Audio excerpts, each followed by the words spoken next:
What's up, everybody? How you doing? Welcome to another episode of Chat and Draw. And just to get you caught up, in case you don't know who I am, I'm Mike Watson. I'm the publisher of Short Fuse Media Group, the founder of Freestyle Comics, the most enthusiastic person in comics, one half of the good, the bad, and the nerdy, and sometimes I go by the alias of the Super Mad Brother. But today and every day, I am your host for Chat and Draw, one of the hottest mainstream streaming shows out there. I don't know where that mainstream thing came on. I always change the title, whatever. Rock with me, and roll with me. I want to thank you all for tuning into another awesome episode. I think they're pretty awesome. I hope you think they're awesome. You're here, so maybe you do. All right, I'm going to stop doing all that. All right, so we're here. I mean, you're probably like, for newcomers, what is Chat and Draw? Well, Chat and Draw is a show where I sit down with another creator across the table and I draw their character while chatting with them. And then we have a discussion. On certain episodes, I sit down with a fan and I draw that fan's favorite character and we discuss why that character is their favorite character or whatnot. And that's how the show premise goes. But today we are rocking with an extra special guest. We're rocking with, I want to call her, and I'm going to dub her this right now on the show, the professional. All right? The professional. She's out here making comics. She's out here streaming. She's reviewing comic books. She's writing comic book reviews for comic book websites. The girl is everywhere. The girl is on fire. And I hate to take that from that Hunger Games movie because I dislike it, but she is. Shoot, when you see her hair, it's like it's on fire. It's all red and orange. It's on fire. It's everywhere. So without further ado, we're going to go with our regular edition of Here Comes a New Challenger.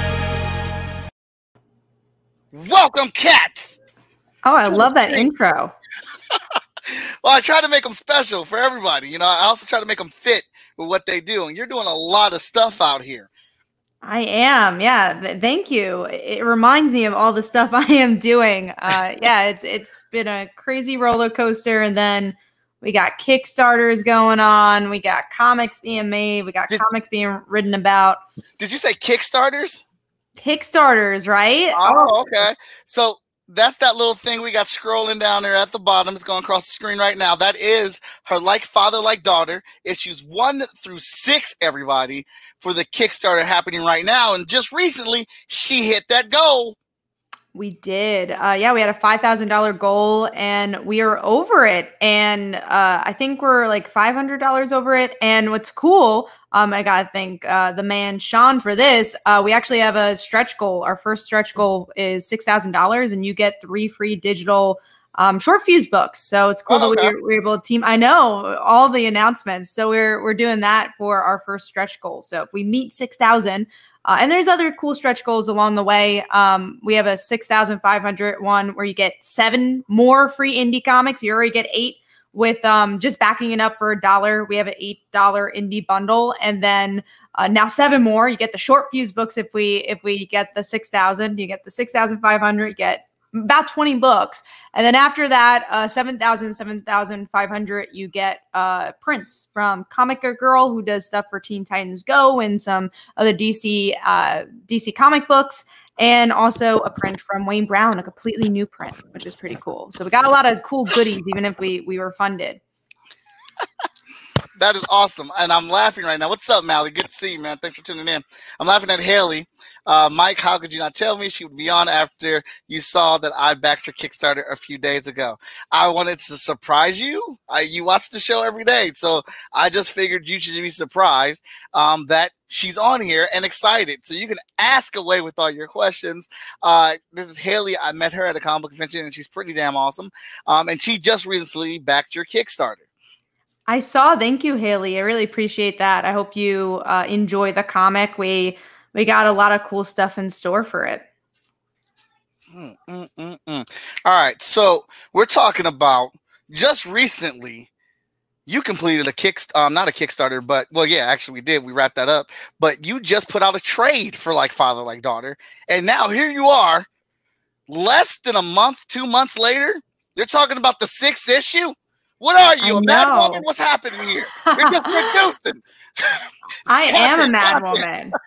I want more trades out there. That's it. Yeah, I just want to put the content out there. I'm really excited to do so. We had issue 6 already, and yeah, we're just like, let's do this Kickstarter. Let's get it all done, and we're really excited for the upcoming story arcs and that second trade. Yeah, we're trying to rock and roll. Pandemic's not going to stop us. Pandemic be damned. All right, I heard that. So what are we doing here with this 6th issue? Is this a new story arc? What's the new story arc about? Is this a one shot? Fill us in. Why should we continue to donate to this Kickstarter and get to these stretch goals? What is this? What is the story about? Of course. So if you guys never heard of like Father Like Daughter, it's about a high school girl. Father left her to become a full-time superhero. Everyone in the world loves him except for her. And then she inherits his abilities. Now, issue 5 is the start of our second arc. So the trade collects issues 1 through 4 and a couple of short stories we did. So if you want to get the trade, you get that. And then issue 5, which also came with the Kickstarter for the trade, we find out that Casey's mom, our main character's mom, actually works for the KGB. So she's been the villain the whole time. You think it's dad. You think, okay, well, he left his daughter. He has to be the villain. And we get to learn about that. And that's the big shocker. Spoiler! Spoiler for a book that came out. Yes. It is a spoiler alert. And issue 6, we get to see the ramifications of Jessica and her being this big bad and why she's this big bad. Okay, all right. So lots of things going on in the saga, in this story. What I really dig about it is what's at the heart of it is that the father chooses to walk away to be a superhero, causing the distance in the relationship between him and his daughter. She ends up inheriting the powers, and now he is mentoring her. She is accepting it begrudgingly. And I just think that dynamic's really cool. You've automatically started out the gate with an issue that is not, besides the fantastic part about it, but not unrelatable. It's instantly relatable because people have dealt with things like this. Kids having to face facts or come to that conversation of a parent figure leaving and choosing someone else over them. So I think that is a very interesting topic that you touch on. What made you, or how did you come to this? Is this based off of someone you know, personal experience, or just something you saw that you could write about? Yeah, the latter, definitely. I really wanted to tell a grounded story, and I wanted to tell a human story in this kind of superhuman world. And I always say I wrote this story at a time when the New 52 was going on for comics, and I feel like it was event after event after event, and there wasn't really that story you could go to just about the character and how they tick. So I really wanted to do that. And honestly, I don't know how I came up with the idea of father leaving. I honestly don't remember how I came up with it. Just kind of all connected the dots. And yeah, it's been such a cool journey to write all that. Okay. All right. So let's get into a little bit of and I think you'll appreciate this as a writer. And right now we're streaming on Twitch and Facebook, so please give the Short Fuse Media Group Facebook page a follow, and follow me on Twitch as Most Epic Art. And what would you say is our character's favorite meal? What's your favorite food? Can't do without it. What is it now? Oh, I love that question. I will say is something that's, I think, actually kind of revealed in this issue, the one coming up. Casey loves to cook. That's actually like her secret thing, which is sad. The sad reason she likes to cook is because her mom was never home, so she's like, oh well, I'll cook dinner. I'll do that, and she kind of found a love for it. So her favorite food, Oh man, I don't know. I feel like she would like something like kind of gourmet, like something, but something quick. Maybe like a risotto or something. You know, it's it's quick to make, but it's like good presentation. I've never had to think about it, but just a quick thought. I think that's it. All right. So put yourself in her shoes. All right, you're still there. You're in her position. All right, and now, what's your favorite film? Ooh, okay. I actually had to answer this for Okay. a little interview thing we did for a web comic about Like Father Like Daughter, and it's what a girl wants. It's about a movie where it's Amanda Bynes movie where her father is like some prime minister or something, and he left her, and then they end up reconnecting. So that's her favorite movie. Okay, and actually makes perfect sense with the character and what she has going on and what she's dealing with. Oh, for sure. That was the first one that came to mind. I'm like, oh, that's kind of cool. And Wayne did a really cool job of their reaction of that being her favorite film, and Jim, the father, ends up hearing it. He's like, oh God, I'm sorry. All right, so let's talk a little bit more about this Kickstarter. You set a goal of 5,000. We're talking about issues 1 through 6 that we're collecting here and whatnot. You've started the new story arc on issue 5, so that means we're 2 parts into it. So why should people rally behind your Kickstarter? Why should we be donating to it? Why is this story like the story that you want to tell? And in a way, I kind of think, you can correct me if I'm wrong, that this is your flagship title that represents you and like who you are as a writer. So like, go ahead, go for it. Yeah, no, 100%. I agree. This is very much what I love about comics in one book. I do have other books as well, and working on even more titles. But this is my heart and soul, is Like Father Like Daughter. Reason to back it up, I would say the twists and turns. You just heard the one big spoiler alert to what happens. That's one I've been sitting on. I think Michael knows what's coming up in issue 8. I'm not sure, but there's another huge one coming up. It changes the game. So I would say the twists and turns and the character work, and then the Kickstarter in general.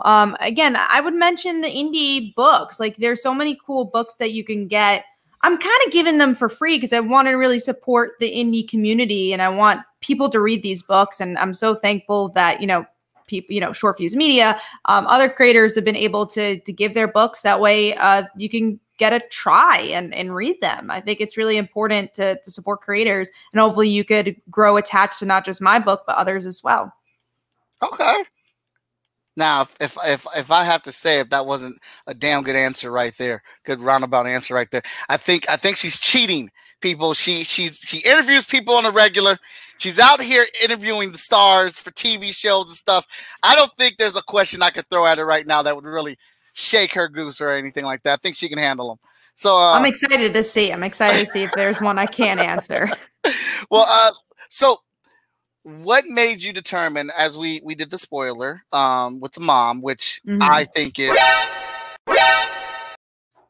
dope, very much so. Another monkey in the wrench, or wrench in the wheel that you put out here. What made you decide? What's that? So actually, if you can, take us through your process as a writer to make that decision. Like, how did we get there? Was this a situation where the character took a hold of you and said, no, I need to do something else? Was this planned from the beginning, or was it just something that just occurred to you recently to make that change? Like, how does that work for you as a writer? It wasn't recent. It was the first, because I actually did this as a screenplay way back in the day. It was in the screenplay that she turned to be a KGB agent.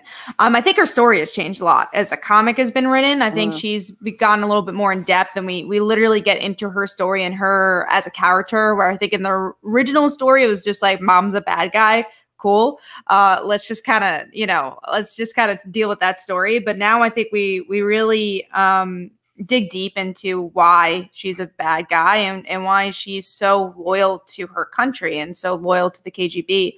That we're going to really get to see throughout this whole entire arc. So trying to decide of how the mom became a KGB officer, honestly, I remember I was just halfway through the script and I was just like, what's mom doing? She's been hanging out, Casey's been hanging out with her dad this whole entire time. I feel like mom's got to feel something, and just kind of all connected. And I'm like, oh, that's what it is. That's what she's been doing. And ever since then, I think it's just been developed more and more. I have a writing group that I work with every month, and I show them the future stories of Life About My Daughter. And they're not comic fans, but, you know, they've been reading the book to help me with the scripts. And they said their favorite character is Jessica, which is really, really cool to hear. You know, they got up to issue 8, and that's their favorite character because of, I think, just how well-rounded she is and complicated she is as a villain, and her relationship with her daughter, which you're really going to see, I think, really in all 4 of these issues, but this issue in particular, we really get to see how mean Jessica is and ruthless. Oh yeah, I can you kind of get a hint of that with that cover, and then the preview that you had where she's talking to in the new issue where she's talking to some older lady or whatnot. And she immediately, like after getting the tea and coffee, she's pulling out the gun. I'm like, what the hell? Like, context, please. Like, this is a little old lady. What is she doing to you? So I get the feeling from what you've given us so far. She is ruthless. Oh, yeah. That's why I wanted to show that preview. I think there could have been any other page, but I was just like, I want to throw you in the action. I want to show you one of the most intense scenes of the issue. And if you think that's intense, there's even more scenes that I think you guys are going to really enjoy. But yeah, Old Lady is Jim's mom. So that's Invulnerable's mom, who we found out in issue 4, I believe, also works for the KGB. So, wow. Yeah. So Jim doesn't have a good track record. He does not have a good moral compass with the people he surrounds himself with. Mm-hmm. All right, so that's definitely a problem. Yeah, so, he's got to learn. Yeah, that's what our characters go through. We have to write them into situations and see how we get them out. Haley is asking who's being drawn. So tell us more about the main character, because that's who we're drawing here. Let Casey know, Haley know what's going on with her. Yeah, so Casey is our main character. That's Casey Ryder. That's the daughter of Invulnerable. And throughout this arc, she kind of has to deal with having her dad's superpowers. So what does she do with the very powers that made her dad leave? And around issue 4, issue 3, they start to reconnect, and she kind of realizes, okay, maybe my dad's not too bad. And she starts to embrace these powers. And I will say, you're going to get a lot in issue 7 and 8 of what she does with these powers. And I mean, I think we could all say she does put on the suit. You know, we've been hinting at that. We've seen pictures of her wearing the suit. She's wearing the suit here. She puts it on, but how and why is the big question that we're going to answer. All right. And she sees add-ons for, they call her the dancer. What's that about? The dancer. They call her the dancer is what it's about. Awesome. All right. Now, I'm not knocking like father, like daughter. We are here to promote their Kickstarter, so I'll be brief. But they call her the dancer is my favorite shit. All right. That's my cat book that I thoroughly enjoy and excited for the new issue and what's coming out with it. There's just something very visceral and delicate about it all at the same time. I love the concept behind it. I'm gonna shut up. This is your time. You tell them about it.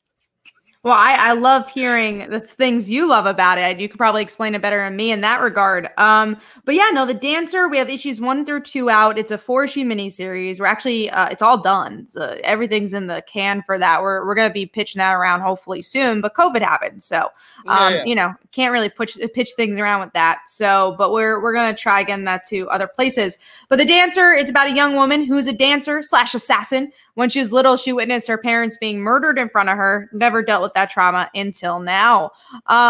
So yeah, she's an assassin / dancer, and I really wanted to show the physical attribute to that, but this is very much a psychological story about someone dealing with trauma and what that means. And yeah, I'll just say that. Don't want to spoil too much. Issue 3 and 4 has a lot going on in it, but it's very much about dealing with PTSD, and it's a very mental, psychological book.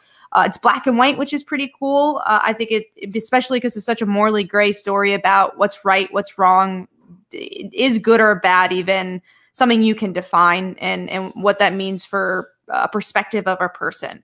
So yes, it's an add-on with this Kickstarter. So if you want the physical book, it's a $5 add-on. If you want the digital book, I make it as cheap as $2. And if you want to get the comic before even the Kickstarter rewards are sent out, just add $3 to the shipping price. for the shipping price, and I will send it that week that you give the add-on, so you get to read The Dancer as quickly as you can. Awesome. Yeah. And that's another thing. I don't like a whole lot of black and white books. There's one or two, Walking Dead, and They Call Her the Dancer. That's it. Those are the two. I like color in my comics or not, but the story that she writes in here, I really enjoy. J-Man, what's up, man? Thanks for tuning in here with us. But and I think the fact that, obviously it's simple, but or it's kind of like it's obvious that she's a dancer, and the elegance of just that character and the way she carries herself with the moves and the assassinations, and then she just is a murderer. Yeah. On top of that, so it's pretty and deadly, and I love that the top of it is that she hasn't dealt with the trauma. I mean, that's what Batman should be doing, and we probably would not have Batman because he's never dealt with his trauma. He just buried it. So I think this is a great story. And again, not knocking like Father Like Daughter. It's a great book. My preference, my out of the books that she has written, I'm with The Dancer. Yeah, I think what's been cool about writing these books, everyone connects to different stories. I've seen some people like, oh man, I love The Dancer, and then some people who don't like The Dancer, like Father Like Daughter more, people that like both equally. It's really cool to see that, and I hope it shows how diverse my palette could be as a writer. And I got another one up my sleeves, which I'm writing right now, that I will say, if you enjoy The Dancer and like Father Like Daughter, there's elements of both, I would say, in this one. So I'm excited to hopefully release that sooner or later. It's still in the drafting/writing phase, so that's going to take some time, but I'm really excited to get that one out, and I've been working on that story for a little while, so very excited about that. Don't mind me. I'm sorry, I just got lost in a second. I'm trying to set myself up here. It's looking great. Thank you. All right. J-Man says, what's up to everybody? And Haley says, have you ever interviewed Mike? I haven't, but we got to change that. When Mike's got something up, I actually just started this show on my YouTube channel called Writer on Writer. And we get to interview other writers. So I get to talk about craft, and we get to really honestly talk about the business. So there's no holds barred on the conversation, and we just talk about the things we love and dislike about the comic industry or about writing and, writing in quarantine. So I definitely got to get Mike onto that. But I want to do it in a good time when he's like really, really promoting something. So he'll have to let me know when the best time is to do that, because I would love to have him on. I will definitely do that. I'm checking right now all of our networks here. Oh, just make sure I'm not missing anybody's questions. All right, so take us through, because people like behind the scenes stuff. They do. They enjoy behind the scenes stuff a lot. Take us behind to look at how you why is that not on there? Tell us how we came up with the characters that you have here in this series. Yeah, so there's a good couple of characters here. So we'll start with Casey and Jim and then go down the list. But Casey, I always been a supporter of supported characters, right? Those are the characters I always kind of grow attached to, or the ones that are under the radar, don't get a lot of screen time or panel time. So for some reason, I really like them. And I feel like Casey in any other book would be a supporting character that might get 2 panels and then she leaves. So I really wanted her to be the main character of this book. And that's something I really wanted to do. And then with Jim, I've always been very interested in dissecting celebrity and dissecting how people view you. I think everyone wears a mask on social media, or if you do have your own brand, you kind of wear a mask sometimes that you're not even doing on purpose. You have to show your best self, and I think for Jim, exactly what he's doing. He's kind of the Superman-esque hero, and everyone thinks he's great, but he's made some mistakes in his life, and that's kind of what we dig into, and why Casey's always like, well, he sucks, why does everyone love him so much? And she's really kind of against it in the beginning, and then she realizes, oh, okay, maybe because he made one bad mistake. And I guess that's a lot of the themes of my books in general, is that does one mistake define you? Does one bad thing define you? Does one good thing define you? And that's kind of the question of Jim. Like, you've done all these good things. Does that erase you leaving your daughter in the decisions you made? So those are the two main characters. And then Jessica, again, I kind of wanted to put the twist on this, I guess, the single mom character of these stories, and really show that she has layers to herself as well. And showing that the villain was kind of under Casey's nose, and she was so blinded because that's the person she loves. That's the person she loves the most in the world. So, of course, her mother, the person she's tried to protect, and has been upset about her dad leaving them, and doesn't even want to upset her mom, doesn't even tell her about her powers because of it. She's like, okay, I don't think she's ready. So I think she's always caring about her mom a lot, right? And then we find out, yeah, she's ready. She's ready to talk about it. Yeah. For sure. And maybe she should have said some stuff. And then the other characters that are big characters here are Casey's friends. So we have Wes, who's the walking human Wikipedia for superheroes. He knows everything about superheroes, and he's the one kind of guiding the light for Casey to figure out what to do with her powers. And what I like about his character a lot is that I think he's been so defined by liking superheroes, and he kind of shows more layers, and he's starting to become a friend to these people, not because Casey has powers, but because he likes her as a human being. And we're going to kind of see him grow past the knowledge of superheroes and kind of make an identity for himself. And then we have Steph, who I always say that this book, I know a lot of people think the book is about Casey's relationship with her dad, which it is, but I think as you get to see more of the story is really her relationship with Stephanie and her friendship with Stephanie. I don't think we see enough in comics, or two girls being friends and supporting each other. So we have that. And also we have a little teaser of what's going to happen with Stephanie in the next arc. So we revealed in the Kickstarter that Stephanie is bisexual. And we're going to be exploring that in the next arc, which I'm super excited to do because, again, I'm such a big fan of supporting characters, and I think these type of supporting characters don't get the light that they deserve. And I think this is a really important story to put a spotlight on. All right. Okay. All right. So what made you come to that decision to reveal it now? I know, excuse me. I know certain shows have caught flack for waiting long to reveal that a character is gay or a bisexual, and they think that people are just trying to cash in on it and not integrate it into the story from the beginning or whatnot. So what made you decide to announce it or reveal it when you did? Yeah, I don't want to cast a shadow on it because issues 1 through 8 is so much about Casey. It's so much about her getting her powers and so much about her family drama that if I threw the Stephanie stuff in there, it would be overshadowed, and I don't think it deserved to be overshadowed. And you know, it's really Casey figuring out who she is. And then I was like, well, you know, Casey figured out who she is now. Let's do it for Stephanie and kind of even compare the queerness of comics and the queerness of Casey's story even being straight, but the queerness of superpowers with Stephanie's journey. So yeah, I think this was just the perfect time to do it. And we get inklings a little bit in the next issue, issue 7.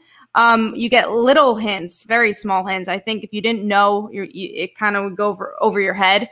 But I just did an interview that I wrote this out saying that, you know, bisexuality in general doesn't get enough visibility. And I really wanted to showcase a coming out story for a bisexual character because you don't really see it. I honestly don't know of one. And I think a lot of times when you see bisexual characters, it's usually they've already been out or they kind of already understand themselves. And I really wanted to show what it feels like and what you go through to kind of figure out your own identity. So that's why I wanted to wait, because I think it was important to tell that story gradually and to kind of foreshadow it and then kind of hit it head on. And I'm glad we were able to tease it with the cover though, so people do know it's coming and that we have that all set.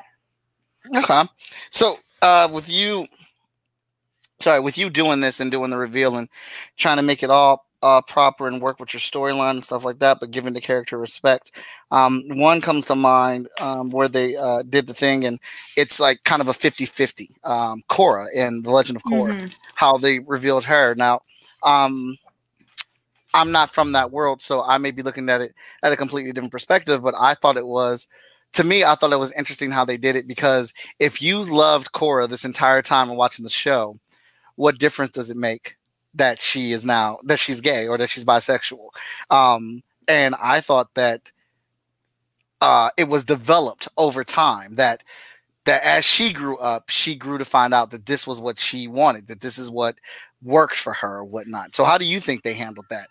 I'm a big fan of Korra, and I really like the way they handled it. I mean, obviously, it was the restrictions of Nickelodeon at the time that they couldn't fully delve into, but I think Nickelodeon's done a great job with shows like The Loud House, with queer representation. So I really liked it, and I kind of agree. I think they gradually showed it. For me, it didn't come out of nowhere. You had the letters with Asami, and I like that the opportunity that the comics are able to explore past the show. And it was just such a big moment for queer representation in children's media and queer representation in general. And I don't know if it was, like, again, the best representation ever. And again, it would have been great to see them really confirm it inside the show. But I think it was a good stepping stone to where we are now with Nickelodeon and children's programming in general. Okay. I'm always interested to know, like, what people think about that, especially you being a writer and a female. Mm-hmm. Of course. And writing that thing yourself, and trying to put a bit of that in there and figure out how to do it properly, or not. I don't want to say properly. I take that back. To do it to where the story makes sense, if that's right. Yeah, for sure. It's very important to me to represent it well, and yeah, and I agree. I think more comics should be doing it, but it also has to be the right story, I guess, too. I'm not saying every comic should do it just to do it. I think it needs to be deserving of the character. And for me, the character kind of spoke to me. The character it spoke to me to, like, okay, this is the journey that Stephanie's going to take. And like I said, I'm, like, just super excited about it. And it's cool that Casey, what I was saying before, is kind of a supporting character in a different book. So to focus on a supporting character, I don't think is done enough. And I hope it enriches the world even more. Awesome. It's always interesting to have these conversations and dissect how writing's being done. I guess I want to say on the indie scene versus the mainstream scene or whatnot. Oh, for sure. J-Man says, I'm digging more ladies being interviewed that work in the comic book industry. I am too, Jay. I'm out here looking for them. We need to get them out here or whatnot. Daniel says, hey, Kat and Mike. What's up, Daniel? I know he's itching at the triggers. Team spoiler alert. Haley says, so if we want add-ons, do we just change the pledge to the new amount and comment on the Kickstarter page what it's for, or she just wants to not do the add-ons? Yeah, so just change the amount and say what it's for. You could either comment or you could DM me. Literally anywhere you could contact me. Twitter, my DMs are open. Facebook, you could just message me. Also on the Kickstarter page, you could do it. So if that's easier for you, just say, hey, I added $8 or I added $5. I'll add it onto your list and have it for you. Awesome. I hope you do check out The Dancer. Oh, that's why she's asking. Trust me, she's pulled the trigger already. She just needs to know where to shoot at. That's it. Well, I appreciate that. Haley loves books. She loves reading. She loves comic books. She's a big indie fan. She texted me yesterday and showed me. She was like, I'm gonna have to get this Kickstarter app off my phone. And I was like, why? And she sent me this screenshot. I said, girl, we have a problem. It's a good problem, I'll say. It's a good problem. But she loves it. She absolutely loves it. And that's great. She's an awesome supporter. All right. So what else do we have here? That's right. I do. So go about letting us know on the inside, what's your process for creating a character? Because mine's is awkward and weird. It's not traditional at all. So what's your process for creating a character? Oh man, that's so interesting. I would say usually the concept comes first. So like Valley Daughter, I didn't really know Invulnerable and Casey until I started outlining. And then you kind of find out the characters a little bit more, and then you write, and you're like, oh, this is the character, and then you write another draft, and you're like, okay, no, this is the character. So I would say I come up with a concept first, and then I kind of break it from there. I'm like, okay, which characters fit here? Which is interesting because I do consider myself a character writer more than a plot-driven writer, but somehow the plot kind of helps me figure out the voices of the characters a bit more and figure out which character needs to be in that story. Okay. Right. Okay. So what's on the horizon? I know you've talked about some stuff is cracking in issue 7 and 8. How many parts is this new story arc? This new story arc is going to be up to issue 8. I was originally going to have a one-shot. I'm still debating if, depending on our speed of the book, maybe I'll do an anthology of some sort with Life Ally Daughter. I don't know. Maybe I'll have something that breaks it apart. But as of right now, yes, this next arc, the big cliffhanger, the thing you want to read is issue 8.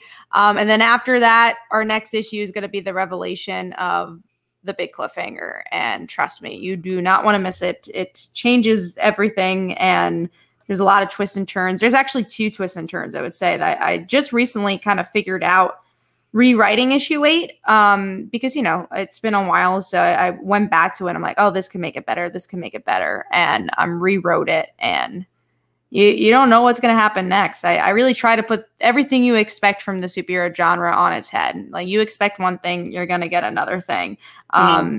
So that's something I really want to do. So yes, that's the kind of goal for Life Ally Daughter. It's an ongoing book. Keep going, keep building the fan base, and, you know, keep coming up with these books through Kickstarter, most likely for this one. And then The Dancer, pitching that around with issues 1 through 4.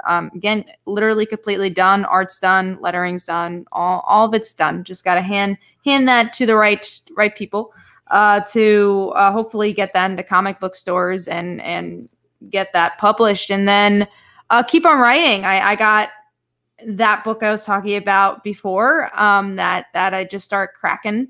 And then I wrote a TV script not a while ago, but this year. And I'm pretty confident with it. And to this day, I was like, I don't know if it'll be a comic, you know, it just kind of lives in TV. And then the other day I was talking to one of my friends who's read the script, and he's like, oh, he's just like, oh, you know, have you ever thought of making a comic? I'm like, I don't know. And then I, you know, in the shower where you get the best ideas, I was like, oh, best ideas, right? Best ideas. You're like, oh, I can make this a comic. So I'm going to finish the project I'm doing now, and then probably work on that. All things mini-series right now. So, you know, I have Life Ally Daughter to keep me on the ongoing track, but everything else I kind of want to keep in parts as of right now. Okay, all right. Sounds like a busy plate. So you as a creator, you as a writer, you out here in this industry, out here in these creative streets, how do you decide what project to work on and what projects to set on the back burner? I only can imagine that with everything you're doing in social media, working on your books and the Kickstarter and stuff, that you do have other people, you know, like, hey, what's up? Let's get together. Let's work on something. I want you to do this, do that. How do you make these decisions and choices to pick what you're going to work on? Yeah, I think it's time management for sure. Just figure out what you can handle.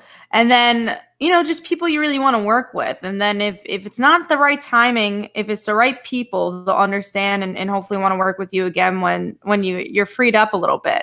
So that's kind of how I decide. But I'm also a person who doesn't love saying no. So, you know, you kind of have to figure that out along the way. But it's just, you know, a story that speaks to me. If I feel like it's something that I personally can't write and I don't have anything to say, I'll be like, hey, I don't know if I'm the right person, but this person I know probably will be. So I try to direct them to another person. But I feel like I have a vast variety of genres. So usually I'm pretty good. I would say the 2 genres I don't really love are fantasy in hardcore sci-fi. So if you're coming with me at hardcore sci-fi or hardcore fantasy, you're probably going up the wrong tree. Really? Yeah. I know. I would not have thought that those would not been your cookies. They're not. I could never get into them because especially like sci-fi delves so much into science, and I'm not a science gal. And then hardcore fantasy, I don't know. It's never done it for me. Like Game of Thrones, I know it's blasphemy. I've never finished it. I've watched a couple episodes. I'm like, this is not my thing. And I know that's crazy to say. No, that's okay. I know people don't like Game of Thrones. I know, you know, they're disappointed with certain aspects of it or whatnot, but everything popular isn't for everybody, and I can understand and respect that. Okay, J-Man says, what genre have you not touched but would like to? Ooh, I would say horror. I've been trying to write a horror script. There's a TV script I've been trying to write for over a year, and I wrote it. And I outlined it. I'm like, all right, cool. I guess I'm going this direction with it. And I wrote the script and I passed it along to people like, oh, I love this part and this part, but this part's not working. I'm like, I don't know what's not working about it. So I'm now rewriting the outline. So there's some stories that, click right away. Like Folly Daughter clicked and it was great. But then, there's others where you got to simmer on it for a couple of years maybe and be like, oh, here's the story. I'm finally ready to tell this one. Luckily I don't have too many of those stories, but some take longer than others, and that's okay. And you have to kind of live with the process a little bit on that regard. But yeah, horror, I guess, is the answer for that. I really want to write a horror book. I love slashers especially. And I'd really like to work on that. That's so funny. I had Stephanie Menard on the show yesterday, and she is a horror writer. That's like, oh, it's so funny because she writes a lot of horror. She loves horror and things like that. But now she's writing a superhero book. She writes Vigilance now for FSK. And now you are a superhero writer, and you want to delve into writing. I just think that's a funny little back and forth right there. I guess to me, they're somehow married to each other. I don't know how, but yeah, I just like those are the comics that really attract me. Also, like there's a book called Red Mother right now coming out from Boom, and I just think it's perfect horror. And it's just, I love the pacing of a horror book. I love what you could do with it. And I think because I live so much in superhero books and I talk about superhero books so much, and because like Folly Daughter is the ultimate superhero book, I tend not to write more superhero books, at least of right now. I mean, I'm sure I'll write another one of these days, but and I guess The Dancer, some people could consider a superhero book, but I don't quite consider it that, but there's superhero elements to it. But the book coming up after that has nothing to do with superheroes at all. So it's interesting. Yeah, it is. I don't like horror because I'm a bitch. So like I get scared. So I don't do it. But I love fantasy. I love I think superheroes obviously my jam. But I'd have to say fantasy is probably my second thing. I love a good sword magic type of story. Lord of the Rings is my crack. That is my crack. Absolutely adore it. See, I've read The Hobbit for school. I've never seen Lord of the Rings. Too long for me. Man, but you don't realize it. Like if you're into imagination and you're into like good movies, because ultimately what Lord of the Rings is about at the end of the day is friendship and bonds that are made and and kept. And at its core, I think that is something about speaks to the writing that you do. And if you can get behind that, man, you can get through Lord of the Rings no problem. Because like I'm a fanatic though, so I could just speak for myself. I don't even watch the regular editions. I have to watch the extended editions. Oh wow! I got to get the full thing. So like I will like get up early on Saturday, start drawing, and I would just put them in one after another and just go through the whole thing. But you don't even realize what's happening because you get so caught up into it. It's the narrative of it is just really, really good, and there's some great characters in there. But to each its own. To each its own. That's dedication, though, for sure. That is definitely dedication to watch that all day. I listen to music while I write. I don't usually watch something because I'm like, oh, I want to. Even if I've seen it a million times, I'm like, oh, I want to watch that. But music, it helps me so much. Really? What kind of music? Yeah. Oh, anything. Depends on what I'm writing. So like if I'm writing like Folly Daughter, I tend to go for like the punk rock because Stephanie is in a rock band. So it kind of gets me into the vibe. But when I was writing The Dancer, it was very like Legend of Korra score kind of really helped me through it. It was really, really good ambiance. But yeah, I listen to so many different stuff, ranging from musicals to rock to hip hop to everything. So I appreciate every genre. Okay, so that's really cool. Everybody has their thing that they do. So right now in my studio, I got it set up to where the TV's here. We got a day couch or one of them day bed things that turn into a couch, so my wife can sit here and watch TV with me while I'm doing work or whatnot. But I like to put on my guilty pleasure, and I'm not ashamed of it. So I'm going to answer this first because you're going to have to answer it next. Kim. Yeah. My guilty pleasure is watching terrible ass movies while I'm drawing. Like definitely not a guilty pleasure. It's always fun to watch a bad movie. Like, I mean, complete trash. I'm talking about like Velociraptor Preacher, like those type of movies. Like Birdemic. Yeah, like Octa T-Rex versus Sharknado. I love them. I trash them. I love them. They're funny, and I know they're bad. I just like to watch that type of stuff.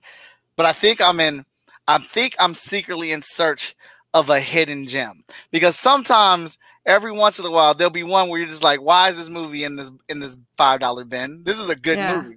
You're looking for a good. I'm always looking for a good monster like type movie, like a good Jaws or something like that. Like I thought it was going to be Meg, and it was not that. No, yeah, it was not. It's the better of the few, but I need a new. Oh, what was it? The one where the girl gets stuck on the rock out to sea. I don't know that one. She's surfing. Oh, yes. Oh, I know. Is it The Shallow? Yes. Is it the one? Yes. Yeah. That was my joint. That was my jam. I was like, I really like that movie. It was good. I was like, if there's a predecessor to take over the Jaws franchise, this was it. I need more of the shark movies like this, because me and my son love sharks or whatever. But enough about me. What's your guilty pleasure you thought you got out of it? Ooh, I thought I did. I will state by saying I don't know if a guilty pleasure exists. I think if you enjoy it, there's a reason that you enjoy it. My guilty pleasure. I would say probably, I don't even know if I'll call this a guilty pleasure, but I like the Loud House a lot on Nickelodeon. I think it's like pure peanuts, slice of life fun. So I guess I'll call that my guilty pleasure, because no one knows what it is and no one watches it. Oh, I know what it is. Okay, good. It's especially if you're into like cartooning and comics, and I think it's a really good slice of life. Again, Peanuts vibe. Maybe not Archie. I think Archie's a little older, but it's a good show. Mm-hmm. Yeah, I absolutely think it's very entertaining. I do like the shows that can take that Peanuts vibe, like you said, and really expand upon it. I think it's really good. Let me see where I leave off. Haley says, do you have time to breathe? No. Daniel says, I personally got book ADD. Too many projects. Oh, book ADD. Too many projects I want to do. Daniel gasp and says, Cat, not even Lord of the Rings. No, Daniel, she's it's not for her. Haley wants to know, Mike, think we could get her into the EQ love headspace? Actually, to segue back, I like that you have a writing group that you lean on for some feedback, just to get people out there and hear things. And I've actually been thinking about doing that, like selecting a couple people just to give them the scripts that I write and get their feedback on there. If Haley is asking what I think she's asking, I think I want to send you the scripts of EQ and see what you think of them or whatnot. I would love to. I would love to read them. I think that's always the best, is just to get a group of people to read your stuff and be like, this is what I like, this is what I dislike, and get people that also don't yes man you, get people to say, but also don't shit on your stuff either. I think there's a nice balance. So I went to school, I got my master's in TV writing. So what my professor would call is the compliment sandwich. So you give them a compliment, then you give a negative, and then you give another compliment. So yeah, I think there's a way to give criticism, and I think I've learned throughout the years of being a critic. So I would love to read it. I'd be very excited for that. And I do think it's important to kind of have a trustworthy writing group to kind of read your stuff, because I don't feel like you could just hand in your thing and not have anyone read it before you publish it. Cool beans. So I think that's what Haley's asking. Haley says, I love horror stories written or in podcasts. Ooh, podcast horror stories are good too. Not that I know, because I'm a punk, but I think it's a good idea. Maybe that's the one that you should do, though. Well, maybe they're more scary. I don't know. Maybe they're worse. Look, I have a very vivid imagination. So, and I'm always in the basement in the studio working by myself. The house makes funny noises and stuff. Just like on the last episode, Stephanie's dog was barking, and then someone asked, do you think your dog's barking at ghosts? And I'm like, why the hell did you say that? Like, why would you say that? So now, whenever a dog's barking, I'm like, what are you barking at? Because I know you got senses that I don't have. Is there a ghost there? Is there a ghost behind me right now? Like, what's the problem? Yeah, podcasts are probably not your answer then. J-Man says, I always thought the most scary stories of horror of horror, but it takes place in outer space. Um, Where no one can hear you scream. First tagline of a movie. hey, Aliens. There is you that the first tagline? go. Mm-hmm. It's the That's first cool. tagline that they use for like a trailer. Is that? That's really cool, actually. Did not know that. So let's talk about some of your other endeavors that you do. And you have been known to go to San Diego Comic-Con, and you've interviewed tons of people. How did you get into that?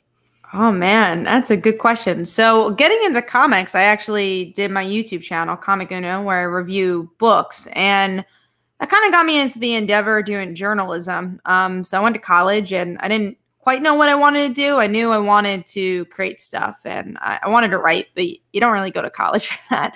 So, I got a degree in communications, and I did a minor in journalism, and I kind of figured, okay, I like doing this, and in my mind frame now, it's not my forever job, but it's something cool to do. You have to have a second job when you're creating and trying to make your living creating. So my second job is ingrained in my first job, which is comic books. And so when I graduated, I was pitching around, showing what I had, and I contacted Newsarama, who I work with right now, and their comic book website. And I was like, hey, I would love to write for you guys. And they gave me an opportunity to do some reviews for them. And then after that, I actually went to San Diego doing stuff for Comic Uno, and they really liked my coverage there. And I expanded into a full-time freelance gig with them. And now I do a lot of articles for them, ranging from DC Comics, Boom, and I got to interview Jeff Johns for Stargirl. So it's different things I could do with the comic genre. And then that got me into writing for DC Comics. So I write for DC's DC Universe, the streaming service, and I write about like the Aquaman pilot and crazy stuff like that, which is a lot of fun. And in the past, I've written for TV Guide and Fandom and IGN. So I got a definitely a long list of bylines there. But I love doing journalism. Again, is it my forever job? No, but it's a cool job to have right now as I write. I write articles, and then later in the day I write scripts and try to promote those. Mm-hmm. Yeah. I think that's all dope. That's pretty damn cool. And that's something I try to tell. I do an internship through my old college, CCAD. I have a couple interns working for me, and that's one of the things I try to get across to them, that you may not be able to do the actual job that you want to do right out the gate. I mean, I would hope that you can, and I'm not saying that it's not possible, but you should have some type of backup plan, something else that you can do until you can do the thing that you want. And I think it's very clever and very smart that you are doing something that you want to do that deals with the thing that you want to do. That's what I'm trying to say. I think that's dope. Thank you. Yeah, it's great to be ingrained in that culture. You get to meet a lot of great people, and people's work that you really like, and I think that's pretty cool. And I enjoy it. I definitely enjoy doing journalism. But if I had to pick one, I'd write comics. Right. All day, every day. Yeah. And I love how Casey's looking. She's looking fierce. Yeah, I'm having a lot of fun with this right now.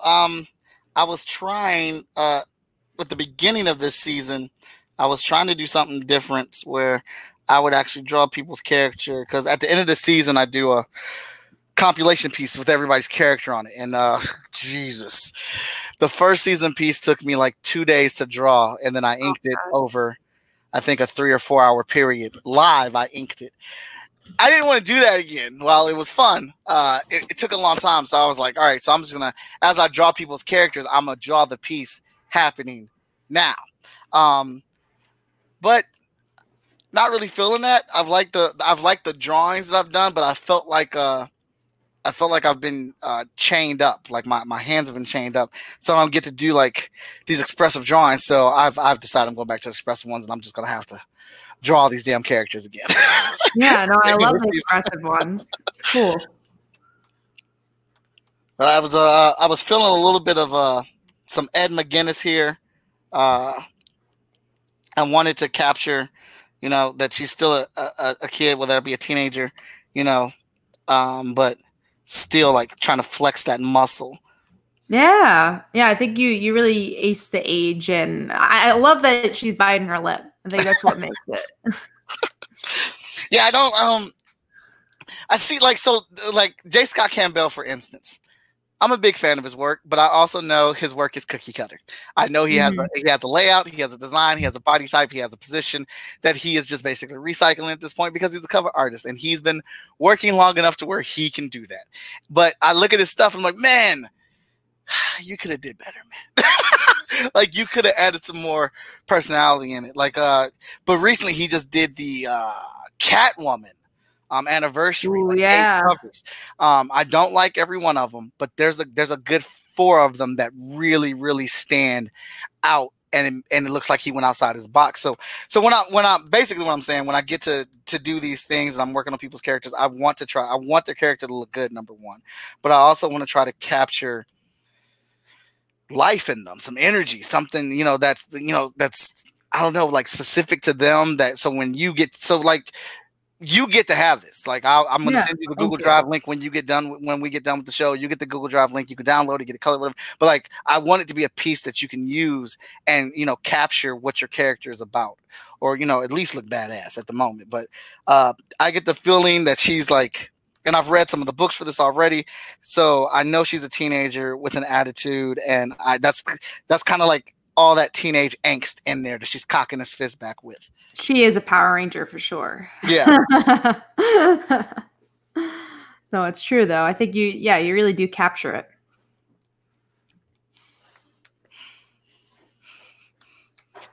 Man, it was just freaking fun to draw. I think this is actually my 4th time drawing Casey.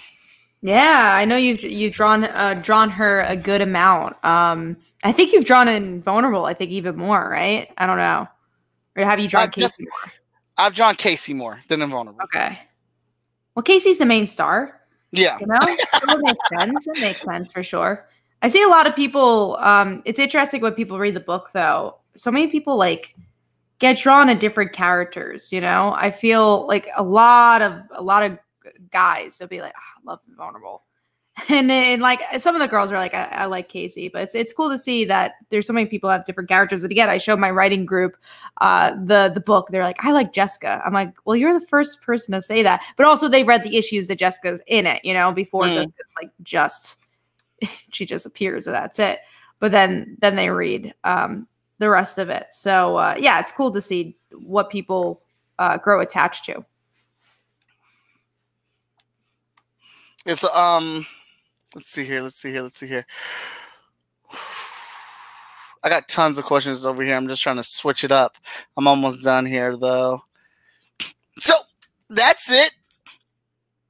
We actually haven't asked this question in a while. Oh, Morgan says, "Oh snap! I thought it was over. What up, Kat?" Hey, Morgan, what's up? And Haley says, No. Okay, we got a couple comments here first. All right. Jay says, I always thought the most scary stories. Okay. I hate sharks. I can't even go near New York Aquarium without breaking into a cold sweat. Wow. Really? I'm not trying to poke fun at it, but that's wow. Okay. I didn't know that about you, Daniel. Haley says, no sleep podcast, completely narrated stories. Haley says, and yes, Mike, that was kind of where my head was at for EQ. Okay. I thought so.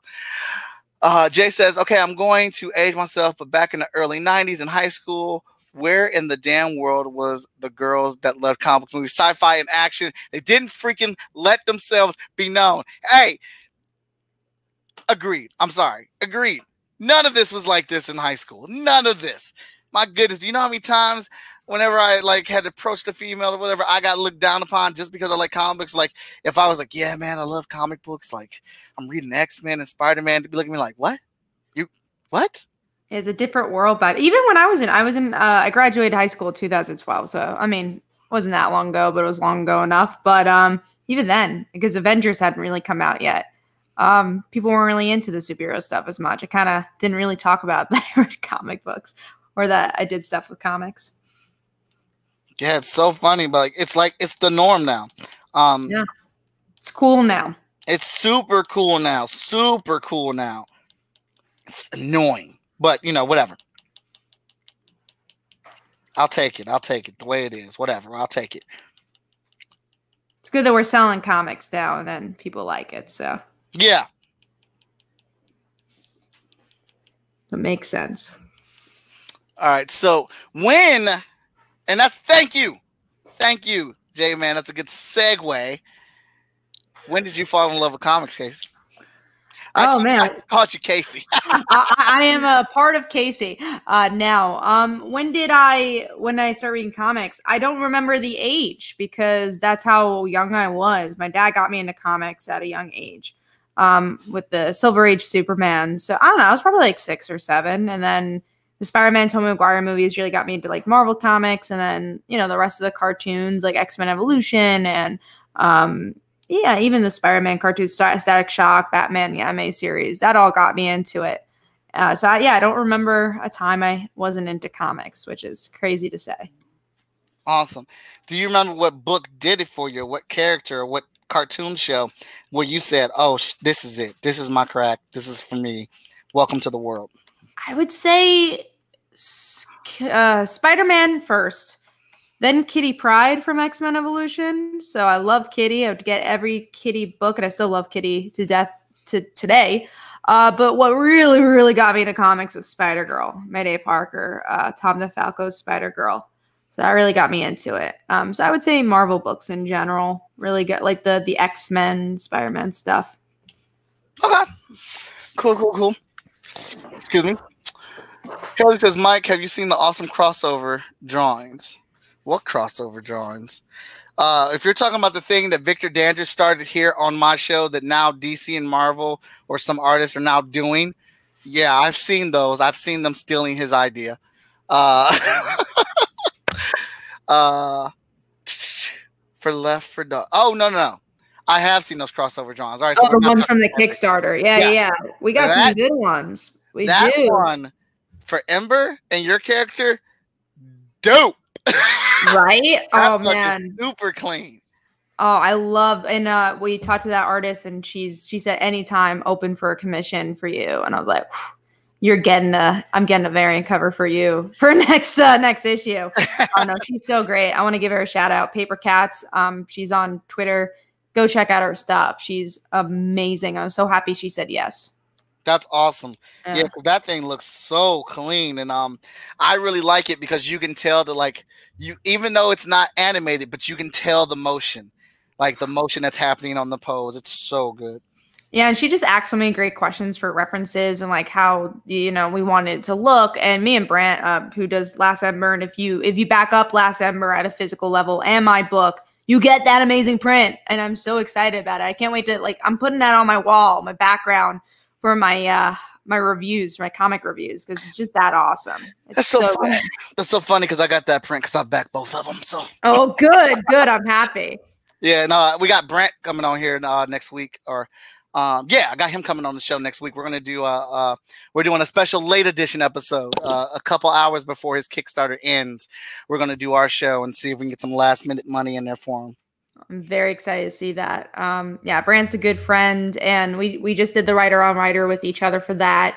And it's cool. Like as this process has gone on, we kind of figured that our comics in some ways are somewhat similar, at least theme wise. That Last Ember doesn't want her powers either, and she doesn't really want to be part of this legacy. And same thing for Casey. She doesn't want this at all. And you got characters like Wes. It's just like, well, why wouldn't you want to be a superhero? That's stupid. And I think he and Casey kind of start figuring that out.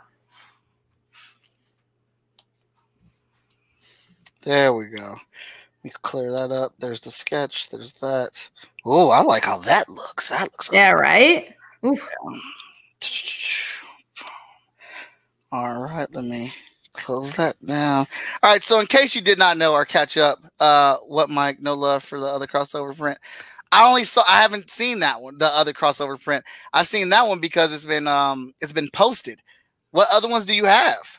So we have one for American Dreams. Hopefully we're hoping that we're going to be able to utilize that one. And yeah, we got that one coming up. It's the New York skyline in the background. Okay, I didn't know you had that one up. And that sucks. I didn't know that. That's my fault, because as soon as I saw that her Kickstarter was up, I immediately reached out to her to see if I can get her on the show, and then I made my pledge. So it wasn't like I wasn't looking around for anything. I knew exactly what I wanted, and then I went in there and got it. But I will go check that out. Morgan says, I just need the next issue immediately, right now, actually. Oh man. Well, luckily all the interiors are done for this. My colorist is working on the issue as we speak, and she's pretty quick. Lisa, who is actually Brandt's wife, is the colorist for the book now, and yeah, she's working on it. And then our letter is pretty quick as well. So it says a September date, but I'm actually hoping we'll be wrapped earlier than that. So we will see. Awesome. J-Man says, my introduction to comics were all the reruns of 1966 Batman, Incredible Hulk, and Bill Bixby and Lou Ferrigno, George Reeves Superman, and Christopher Reeves movies, Super Friends cartoons. And I started from there, but later on, the two books that blew my mind were The Killing Joke and Lobo's Paramilitary Christmas, where he kills Santa Claus. I was like, damn, what did I just read? LOL. I never knew that issue existed, and that's pretty crazy. Yeah, me either. I mean, obviously New Killing Joke existed. I have my thoughts. But yeah, all those are all great shows to kind of get into for comic books. And, you know, obviously DC has such a rich history with both mediums.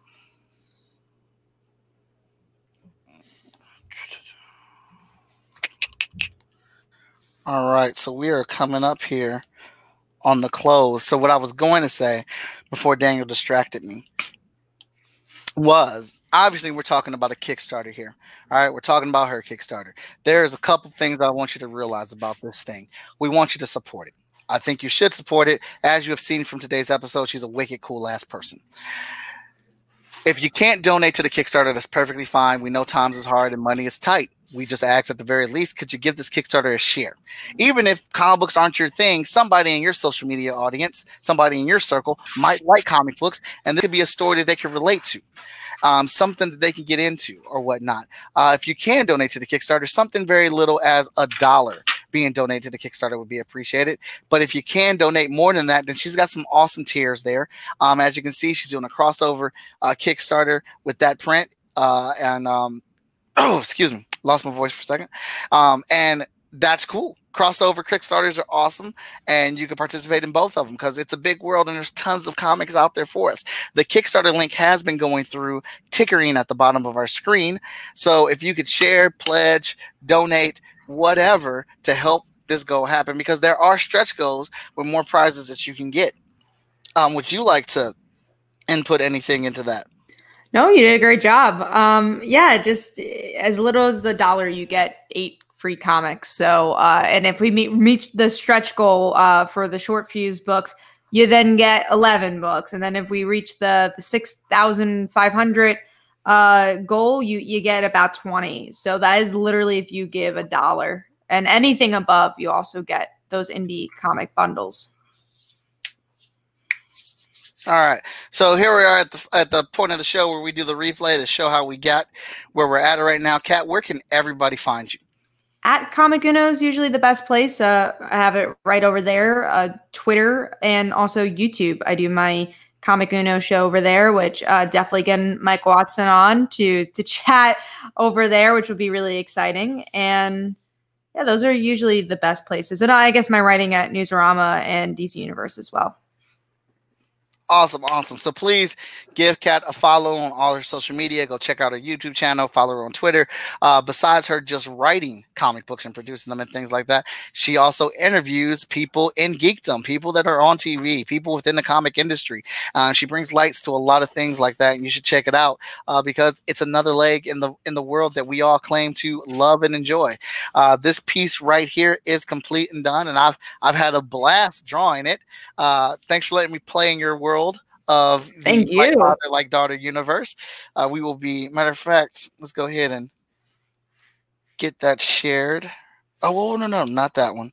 You don't want those blue lines on there. Let's get rid of the blue lines. Yeah, because you're going to potentially want to get this colored.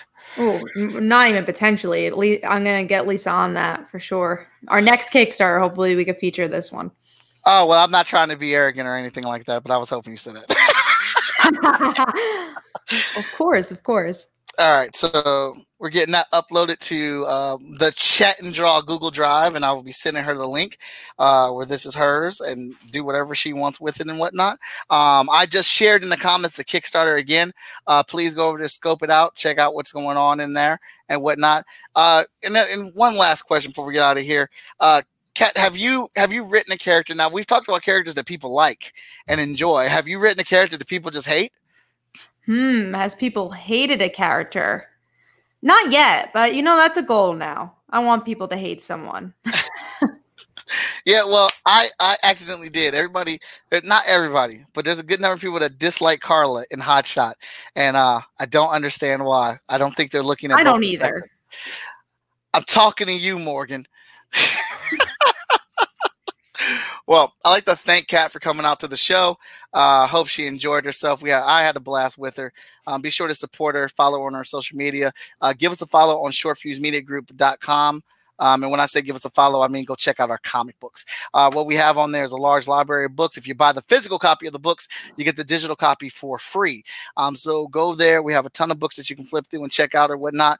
But you can also follow me on Twitter, Instagram, and Facebook as Art of Mike Watson. I am on Twitch as Most Epic Art. So if you're watching from Twitch, give us a follow. Short Fuse Media Group Facebook page, give it a follow because we do this show twice, sometimes 3 times a week or whatnot. We have a good time with it. I want to thank you all for tuning in. The people do like her, Morgan. I like her. See? So this is going to be, yes, Kat, thank you. Kat. No problem. Enjoys Carla. Man, wait till we get to this podcast. Wait till we get to these podcast episodes. Wait till the new content comes out. You're going to be eating crow, Morgan. Eating crow. Hold up. Who's Brad? Oh, Brad's in the building. What's up, Brad? Brad said, just read the first couple issues of Like Father, Like Daughter the other day. Well done. Thank you. Appreciate that. All right. So we're going to get out of here because my wife has just cooked dinner and it is looking good. So I'm going to talk to y'all later. Kat, enjoy yourself. Congratulations on your success and nothing but more success upon you. Everybody check her out, man.